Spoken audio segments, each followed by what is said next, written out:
One of the UK's most well-known child stars has a new autobiography. In this weekend's edition of London Calling, CBS News contributor Simon Bates takes a look back at Hayley Mills' career, which brought her to the U.S. at a young age. And as always, Simon's opinions are his own, not necessarily reflective of CBSN. Today, I want to take you back to the early 1960s and to introduce you to one of this country's most famous and successful child stars. Hayley Mills, as English a teenager as it was possible to be, was swept away to California by Walt Disney to star in a sickly sweet movie called Pollyanna. It had audiences weeping in every theatre in the land and launched Hayley's rise to international fame. Don't tell anyone.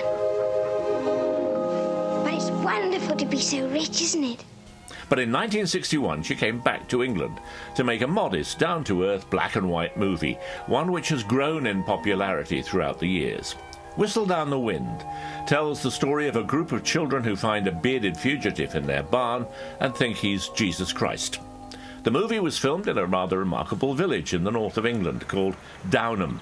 It's remarkable because there's almost nothing of the modern world to be seen. No signposts, no TV antennas, no satellite dishes. And that's because the village has been owned by the same family since the 1500s, the Ashtons. Now, the Ashtons are benevolent landlords. They want to ensure that the many modern advances in the village are hidden from view.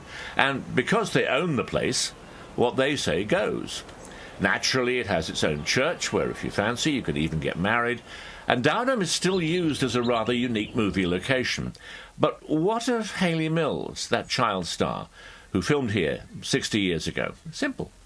Eventually she came home to England, she lived her life, she survived cancer, and she made countless movies and television dramas. And she's just published her autobiography, which is a great read, and a wonderful memoir of a lifetime in show business, by one of Britain's greatest stars.